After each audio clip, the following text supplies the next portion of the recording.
que la inversión social, que cada dólar invertido en educación, que cada dólar que se invierte en salud, en seguridad, en todo lo que se refiere al sistema integral del desarrollo del ser humano es un gasto, porque nos hicieron creer que el gasto público, como ellos lo llaman, es pagarle un sueldo a un médico.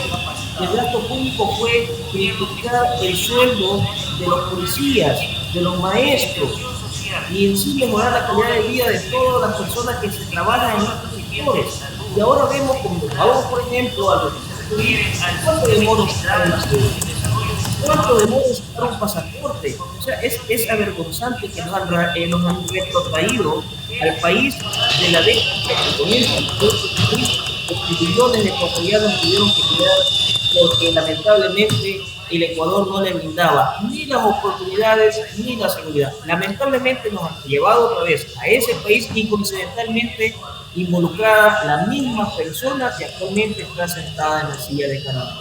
Es una vergüenza, pero yo creo que los ecuatorianos en esta cortina electoral no podemos volver a equivocar. Así es, doctor. Tomando algo de sus declaraciones, pues yo quería recordarles a los que nos están escuchando que en esta semana, justamente a través del noticiero, doctor, nosotros pasamos la noticia que el el presidente transitorio, que aún le queda poco tiempo, Lasso, había manifestado en las comunidades internacionales que él prefirió gobernar en el purgatorio antes que el infierno, y nosotros comentábamos aquí con nuestro compañero entonces que el infierno nos gobierne a nosotros. Entonces esos pensamientos egoístas, la verdad, no son de líderes, y nosotros nos sentimos muy abandonados por parte de este gobierno y tenemos la férrea esperanza de que el próximo, sea cual fuere, pues dé la vuelta a todo, ¿no? Dé la vuelta a todo y que esto mejore, porque la verdad el Ecuador, con tanto potencial que tiene, se desperdicia en estas situaciones. Y volviendo al tema de las medidas que se podría tomar en el nuevo gobierno, sabiendo que se necesita para gobernar del Poder Ejecutivo y el Poder Legislativo, ¿qué opinión se merece para usted el hecho de que un muy importante porcentaje de la anterior asamblea, que fue destituida por el decreto del presidente Lasso, que tenía muy baja aceptación también, sean candidatos nuevamente? ¿Cómo piensa usted que esto influirá en la gobernabilidad para el futuro presidente, doctor? Sí, bueno, yo comparto mucho lo que usted acaba de manifestar. Los ecuatorianos y los habitantes de la provincia del Oro debemos de ser muy conscientes en algo y tenerlo muy claro. No tenemos presidente. Tenemos un gobierno ausente, y ante la ausencia de gobierno, cada institución del Estado hace prácticamente lo que quiere hacer.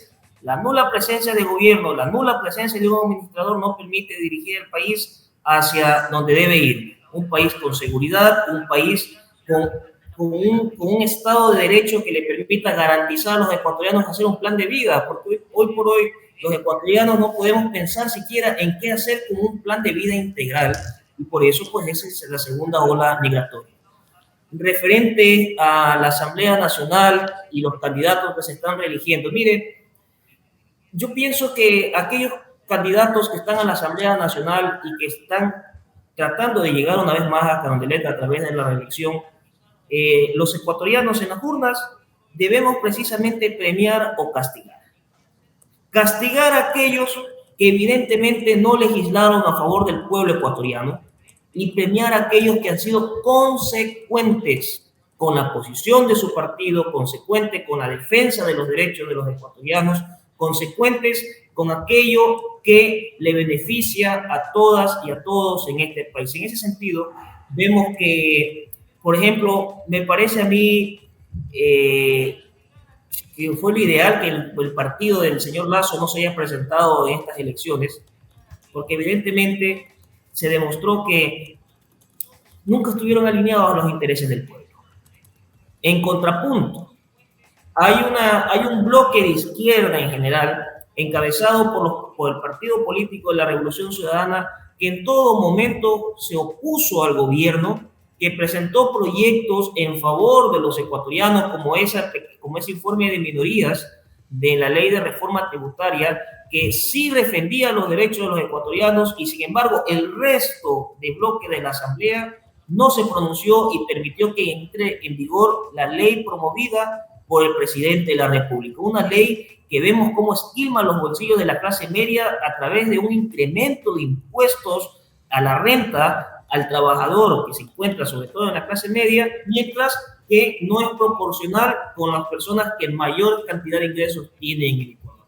Entonces, en ese sentido, sí habría que valorar qué tiendas políticas legislaron a favor del pueblo, qué tiendas políticas hicieron oposición a un gobierno que no representa a los ecuatorianos y que le mintió al país, porque no se cumplió ninguna de las propuestas que se tuvieron. Más bien lo que les interesó en casi 2 años de gobierno fue buscar la forma de privatizar lo que sí funcionaba, ¿no? Claro que sí, doctor. Lamentablemente estamos viviendo el ocaso del abandono, como usted bien lo dice. Yo pienso que todas las tendencias políticas, no solamente las de izquierda o de derecha, tienen ese pensamiento y es un punto importante, yo creo que una oportunidad importante para nuestro país de que prácticamente el 90% de las personas estamos, ya sea que seamos de tendencia de izquierda o de derecha, estamos en la misma situación, en un desgobierno, en un abandono. Entonces tenemos la oportunidad de oro este 20 de agosto para poder tomar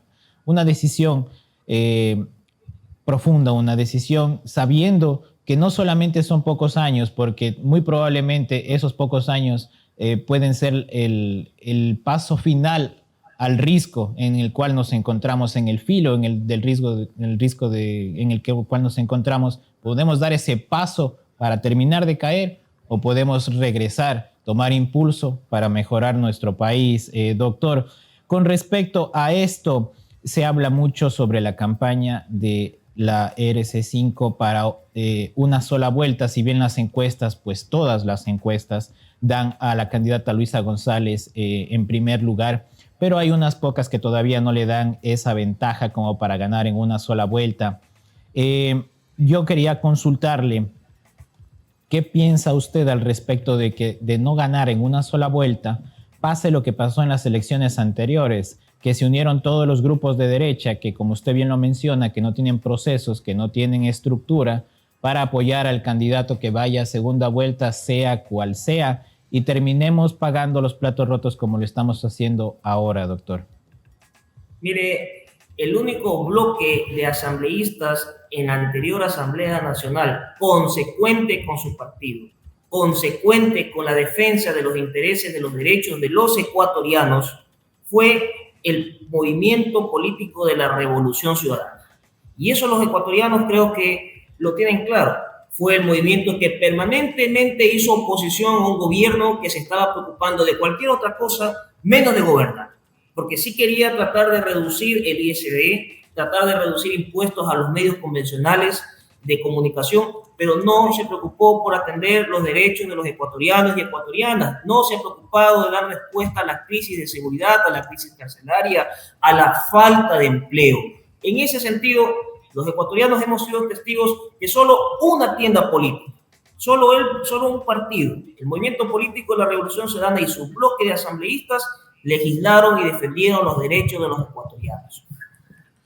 Ahora, sobre esta posición, los ecuatorianos creo que deben de tener claro que el gobierno que llegue, en este momento sabemos que quien está liderando las encuestas es la candidata Luisa González, necesita un bloque de asambleístas consecuente, no solo con un partido, sino consecuente con las prioridades que debe atender el Estado para darle una respuesta eficiente a los ecuatorianos. Y en ese sentido, usted me pregunta si va a haber una segunda vuelta.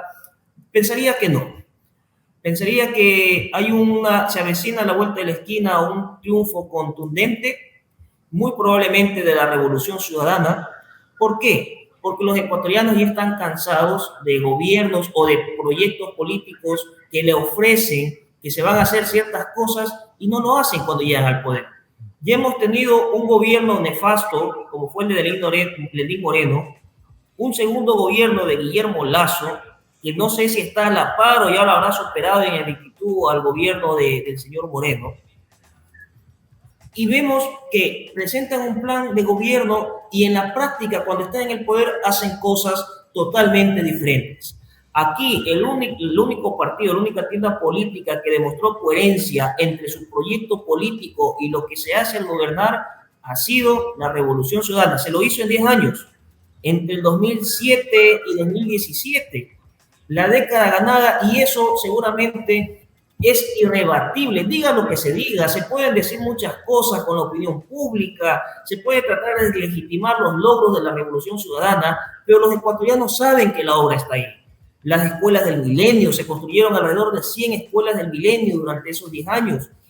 Cómo se reactivó el sistema de salud, cómo se reactivó la economía de los pequeños empresarios, de la pequeña empresa, de la economía popular y solidaria, cómo por primera vez los ecuatorianos y millones de familias tuvieron primera generación que terminaron sus estudios universitarios, los primeros profesionales en muchas familias se dieron durante la Revolución Ciudadana. ¿Por qué? Porque garantizó la gratuidad de la educación, porque se buscaron la forma de democratizar el acceso a ciertos espacios que nunca muchísimas familias hubiesen tenido la oportunidad si no hubiesen tenido la decisión de un gobierno comprometido con los intereses de aquellas mayorías que largamente estuvieron invisibilizadas. En ese sentido, los ecuatorianos creo que tienen claro quienes han demostrado, no con palabras, sino con acciones, qué es lo que se tiene que hacer para reencauzar al país, para que resurja la patria, para que resurja la democracia. Y en ese escenario, los ecuatorianos, no solo por una línea política o ideológica, creo que los ecuatorianos en este momento, por una cuestión de supervivencia, no podemos volver a equivocarnos, no podemos volver a traernos una vez más aquella década de los 90, aquella década de los 2000 que estamos viviendo en estos momentos. Debemos de buscar la forma de reencauzar al país, y en ese sentido, los ecuatorianos creo que tienen claro quiénes le han cumplido y quiénes llegaron al poder solamente para velar sus propios intereses y los intereses de sus grupos más cercanos. Doctor, muy buenos días. Andrés Castro le saluda. Yo estuve aquí con unos problemitas técnicos del audio, por eso no pude inmiscuirme en la entrevista. Sin embargo, he estado aquí atento y ya está solucionado todo. Tengo un comentario de un compañero que es panelista también aquí en nuestro set. Dice, abogado, en Ecuador, el Ecuador ocupa el segundo lugar en Latinoamérica de embarazos adolescentes. ¿Tiene algún protector de ley o piensa modificar las ya existentes para proteger a nuestros niños y adolescentes de esta amenaza social que lastimosamente en su mayoría su verdugo está dentro del núcleo familiar? Eso ya tiene que ver con la sociedad en general, pero es importante. Acá en la parte alta tenemos un índice alto de embarazo infantil y también de deserción de jóvenes de los colegios. Entonces tenemos que buscar medidas para mitigar esto y darle un mejor futuro a nuestros jóvenes, ¿no? Muchas gracias, Andrés. Muchas gracias por el espacio. Muy buenos días. Me alegra que hayas podido solucionar este problema técnico. Mira, el tema del embarazo adolescente es algo que no solo de Ecuador, sino a nivel de Sudamérica, pero hablando concretamente para aterrizarlo en el territorio ecuatoriano, la única forma de reducir los embarazos en adolescentes es precisamente a través de la educación. De la educación no me refiero solamente en escuela, en colegio, a todos los niveles educativos, con todos los acompañamientos, con todos los programas que hacen MIES, con todos los proyectos del gobierno, con una política de Estado en cuanto se refiere a salud. La Constitución de Montecristi, una constitución pionera en derechos, una constitución que garantiza, al menos en el documento como tal, los derechos a la salud y a un proyecto de vida a los ecuatorianos, es una carta maravillosa. Que hay que hacer reformas en el Código de Salud seguramente para poder intervenir de una forma más efectiva y darle mayores herramientas a las diferentes instituciones para tratar de reducir el embarazo adolescente, claro que sí, es una obligación del Estado. Pero en estos últimos dos gobiernos ha existido un abandono total del sistema de salud y del sistema educativo. Debemos entender que en los últimos 3 años en vez de incrementar la cantidad de estudiantes a nivel de primaria y secundaria, se han reducido. Anteriormente habían alrededor de 45,000 niños aproximadamente estudiando, actualmente de 425,000, creo que actualmente está en 423,000, y preocupa que en lugar de incrementar la cantidad de estudiantes en el sistema educativo se ha ido reduciendo. ¿Y eso qué significa? Demográficamente el Ecuador no es que somos menos ecuatorianos, somos más.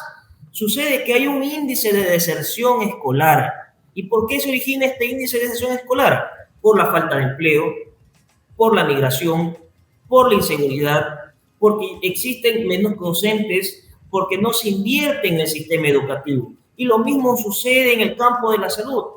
Mayor presupuesto en salud, alrededor de 720 millones de dólares, pero menor cantidad de profesionales de la salud. Entonces, ¿qué está pasando? El problema no es solamente legal, no es solamente de la Asamblea. Este es un asunto de desgobierno.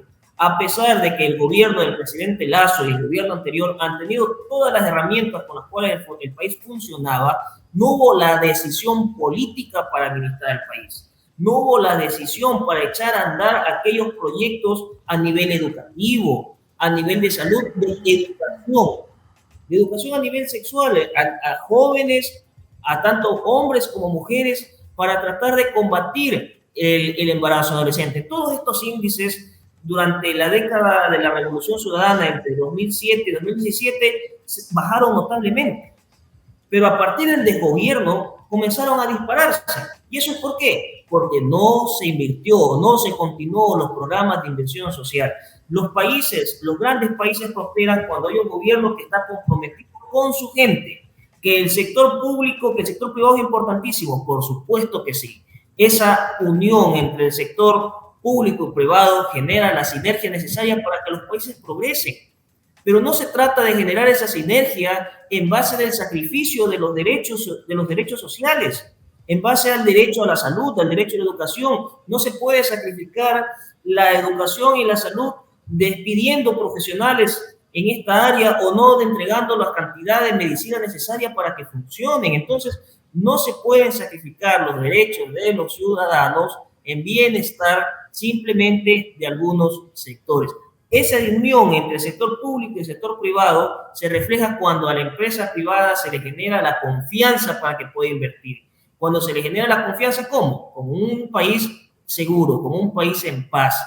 Esa confianza y además esos incentivos tributarios que debe dar el gobierno de turno se debe reflejar con el compromiso de la contraparte del sector privado.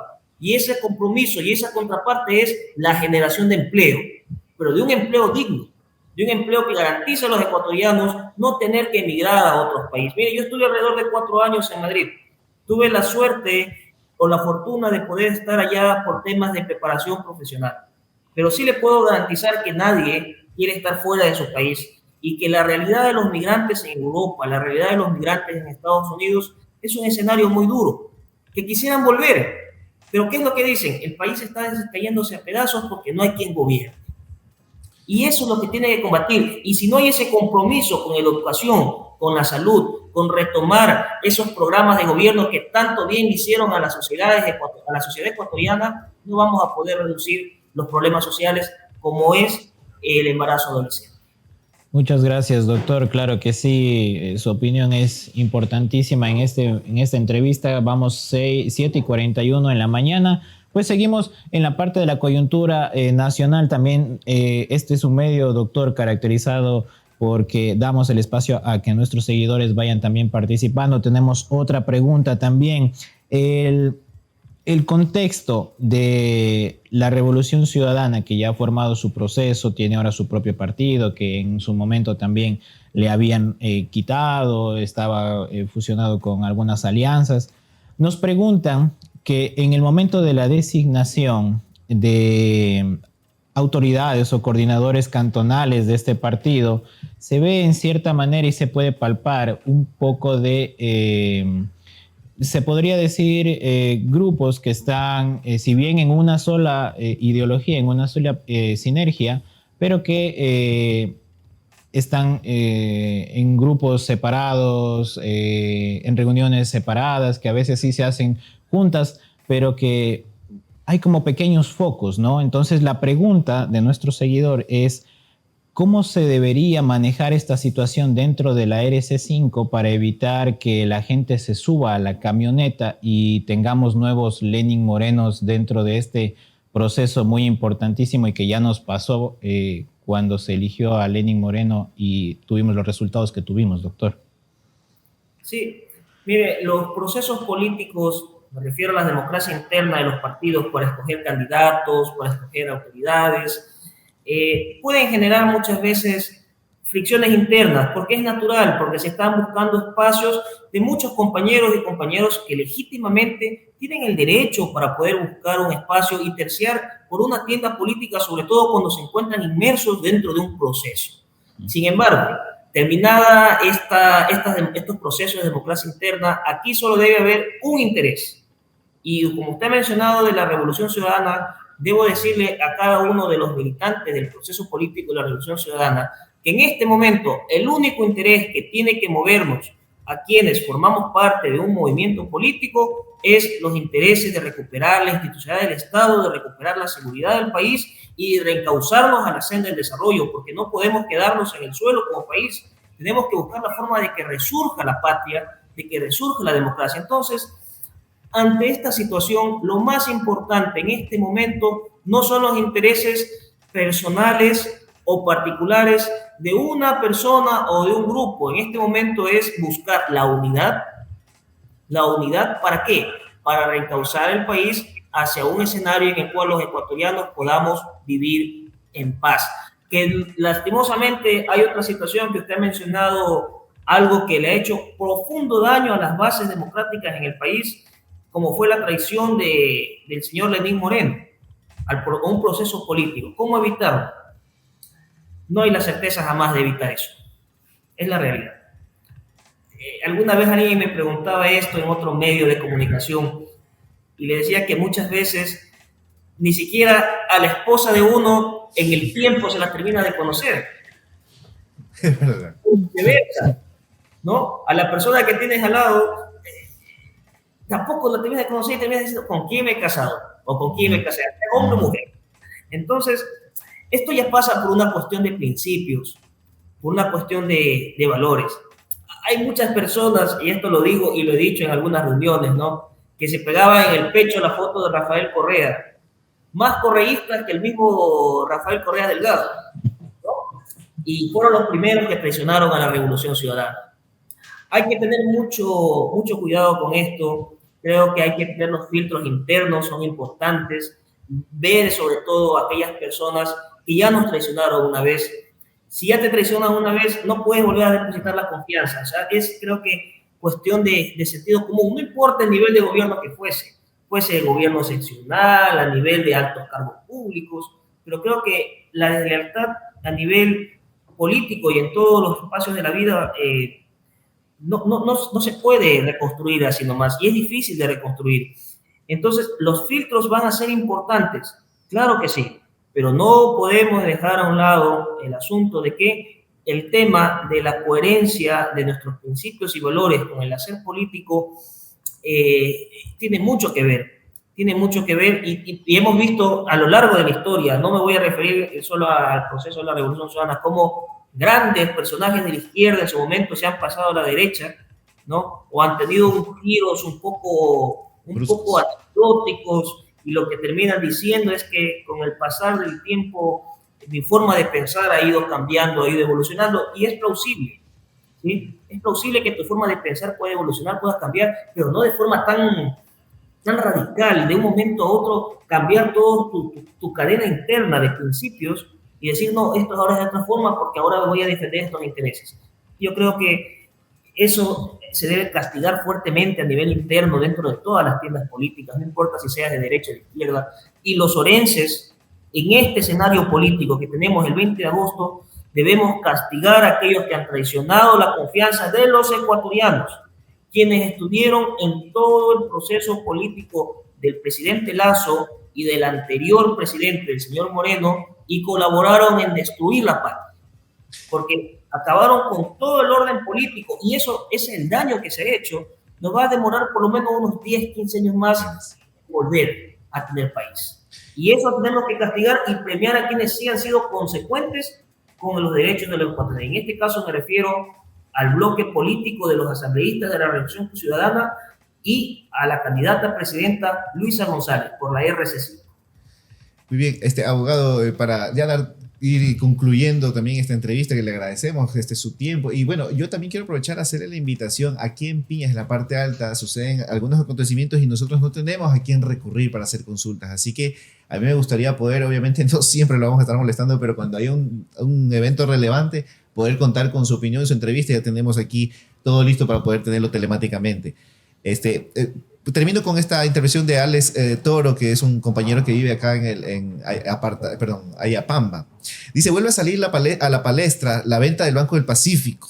Aunque la venta sería inconstitucional, ¿cómo poder evitar eso si el presidente está acostumbrado a hacer estos actos inconstitucionales? Bueno, aparte yo voy a vertir mi opinión. Yo digo que esto es importantísimo y siempre para hacer esto la típica maniobra es la cortina de humo, ¿no? Pero ¿cómo se podría evitar esto? Yo creo que ya no podría concluirse esta venta. ¿O qué opinión le merece a usted, abogado? Mire, Andrés, el freno al poder desmedido del control del poder político, el freno al poder político se encuentra en fuertes instituciones públicas, en la fuerza institucional que demuestra cada uno de los poderes del Estado. Nuestro país ya demostró que su institucionalidad, aunque se creó una fuerte institucionalidad a nivel formal en Montecristi en el año 2008, en la práctica, terminado el proceso político de la Revolución Ciudadana con la traición de Lenín Moreno, en la práctica demostró que nuestra institucionalidad es de papel. Un viento, un remesón y se desmoronó todo como un castillo de naipes. La única forma de poner freno a las arbitrariedades del poder público y de sus gobernantes es con instituciones fuertes, que los funcionarios, que las personas que llegan al frente de ese poder del Estado se sintonicen con la defensa de esa institución. Lamentablemente aquí en el Ecuador se terminó desinstitucionalizando todo. Hay una falta y hay una crisis en este sentido de personas que se sintonicen a lo que se tiene que hacer dentro de cada poder del Estado. Vemos que cuando un funcionario de alto rango está por terminar sus funciones en determinado espacio, ya como que le está guiñando el ojo al presidente para ver desde que salgo de aquí, a dónde puedo saltar. O vemos, y eso es una vergüenza, que representantes del Poder Judicial, ¿sí?, ya se estén perfilando en algún momento, actualmente ya no, porque ya nadie les cree, pero tenían grupos de simpatizantes que decían X funcionaria, presidenta, candidata a presidenta de la República, o X funcionario de alto rango de la judicatura, candidato presidenciable. Por favor, son parte de un poder judicial, de un poder que administra justicia, y en todos los países civilizados donde la democracia funciona, el poder judicial se mantiene totalmente aislado del tema político. No se pronuncian de forma política, como si vemos que nuestros jueces, fiscales y autoridades de control de alto rango lo hacen, aun cuando sean sus cuentas personales. No deberían hacerlo, lo pueden hacer, pero cada vez que lo hacen, les generan un daño terrible a la misma institución, porque no están demostrando imparcialidad. Y cuando una autoridad de ese nivel no demuestra imparcialidad, se pierde la principal garantía de la democracia, que es la confianza en sus instituciones.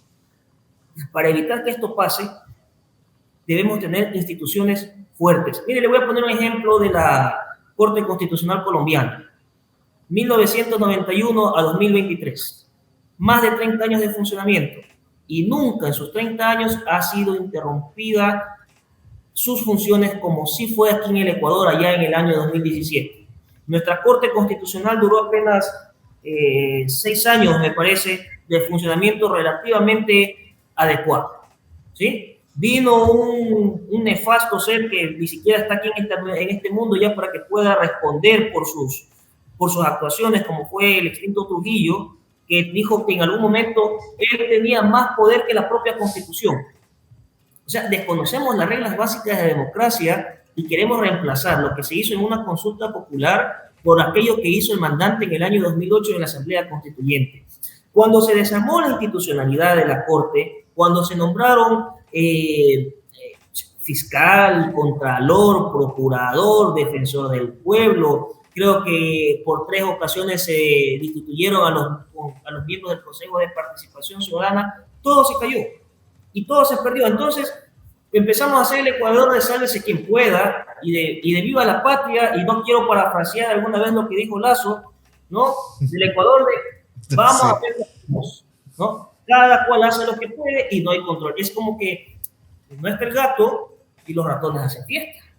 Entonces, si las instituciones no funcionan, no podemos tener esa garantía. ¿Y cuál es la forma para que funcione? Con concursos públicos totalmente transparentes, donde se involucre a través del reforzamiento de la participación ciudadana, de veedurías, la participación de la ciudadanía, de los colegios de profesionales, del sector público, del sector privado, y no solamente de quienes están en el poder, también a las minorías. También a la minoría darle su espacio para que puedan ser parte de este concurso y llegar a un gran acuerdo nacional por la recuperación de la institucionalidad y que se entienda.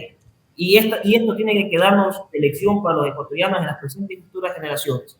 Cada vez que el poder político embiste a los demás poderes del Estado, nos lleva al borde de una crisis como la que estamos viviendo, capaz o de estar cerca del borde de la desaparición como país. No es un juego. Muchas veces creemos que hablar de principios democráticos, que de la Constitución, que de las normas, o que los legisladores que no van a hacer nada. No, los legisladores tienen un gran papel que es legislar, ser coherentes con los planes de gobierno y ser coherentes con su principal función, estar a favor de los ecuatorianos a través de la creación de leyes y a través de un proceso fiscalizador. Todo esto hay que reformar. De hecho, me parece que en el plan de campaña de Luisa González existe una propuesta en firme para potencializar a través de una codificación especial de lo que significa la participación ciudadana y tratar de involucrar de una forma más fuerte a los diferentes miembros de la ciudadanía organizada. Sí, abogado Edison, ¿querías decir algo? No, perfecto, sí, estamos muy bien. Agradecerle, doctor, por su acogida, por su voluntad de estar aquí presente en el noticiero Shimi News. Nosotros encantados de tener a una persona tan preparada como usted. Recordar que tuvimos aquí al doctor Gonzalo Gaibor. Él es doctor en Derecho de Gobierno y Políticas Públicas por la Universidad Autónoma de Madrid. Son las 7:55. Yo creo que Andrés podremos invitar al doctor para que nos deje con sus palabras finales. Así, no sé si yo también quiero agradecerle, doctor, es muy grata su visita aquí, aunque sea telemática. Esperamos algún día poder tenerlo en presencial. Ya le digo, este canal digital tiene las puertas abiertas. El análisis político lo queremos llevar de alto nivel y usted es la persona indicada para hacerlo.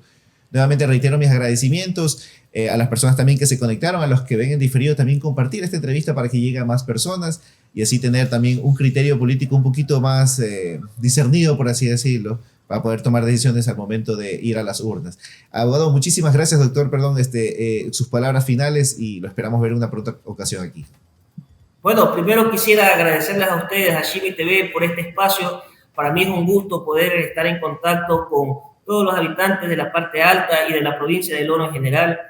Es importante hablar de estos temas coyunturales en este momento en que los ecuatorianos no podemos volver a equivocarnos, que tenemos a la vuelta de la esquina un proceso electoral que es el 20 de agosto de 2023 y que esperemos que el país, a través de la elección consciente de una candidata como Luisa González, que nos permita reencauzar el país hacia la democracia y a recuperar los derechos de los ecuatorianos, poder volver a tener una vez más patria. Ese creo que es el anhelo de todos los ecuatorianos, poder caminar por las calles en paz, poder tener un plan de vida y no tengamos que imaginarnos afuera del país porque tu gobierno, porque tus gobernantes no se preocupan de mejorar las condiciones de vida aquí en el Ecuador y tener que hacer estas escenas bochornosas de los ecuatorianos pasando el diarrea y muchas veces ni siquiera los volvemos a ver porque tienen que estar años fuera del país o lamentablemente pierden hasta su vida. Y todo esto lo hacen ¿por qué? Porque no tienen aquí en el Ecuador la certeza de poder desarrollarse en dignidad, en paz, en libertad. Eso es lo que queremos los ecuatorianos. Para mí siempre será un gusto estar aquí. Cuando ustedes me llamen, cuando ustedes me necesiten, aquí estaré. De hecho, llegué hace pocas semanas aquí a Ecuador. Bueno. En algún momento, si podemos programar algo, me gustaría sí poder visitarlos presencialmente. Decirles que en esta coyuntura, claro, tenemos que hablar del proceso electoral, tenemos que analizar los candidatos, pero recuperar el país en el 2020, aquí en las elecciones del 20 de agosto, es solamente la punta del iceberg. Hay muchísimos temas que, por honor al tiempo y porque no se puede abarcar todo en una sola entrevista, seguramente no lo hemos hecho. Tenemos que hablar sobre democracia, quizás entender qué pasó con estos consejos transitorios, qué ha pasado en el Ecuador a nivel de la Corte Constitucional, los órganos de control, qué se puede hacer para evitar que estas cosas vuelvan a pasar, cómo se puede ver quizás las cosas de una forma más objetiva y un poco más amplia, ¿no? Abarcar algunos temas que sí es importante que todos tengamos conocimientos para no volver a equivocarnos. Por mi parte, encantado. Muchísimas gracias por este espacio. Un saludo a cada uno de ustedes y a cada uno de los habitantes de la provincia del Oro. Un fuerte abrazo. Muchísimas gracias, doctor. La invitación queda ahí. Y ya usted dio la primicia, porque vamos a hablar de temas coyunturales, hacer mesas de trabajo y también queremos incluso ver si hacemos una escuela de liderazgo digital. Pero bueno, todo esto a paso lento, pero a paso firme. Doctor, muchísimas gracias. Son 7:58 de la mañana. Muchísimas gracias también a las personas que estuvieron en nuestra sintonía. Les recordamos que pueden ver esta entrevista y nosotros también vamos a hacer cortes de lo que ha venido esta muy nutritiva entrevista. Vamos a hacer los reels para que ustedes tengan pedacitos de lo que sucedió aquí con el doctor Gonzalo Gaibor. Entonces, Edison, por mí, muchísimas gracias. Muchas gracias, doctor. Muchas gracias. Gracias a ustedes. Buen día. Buen día.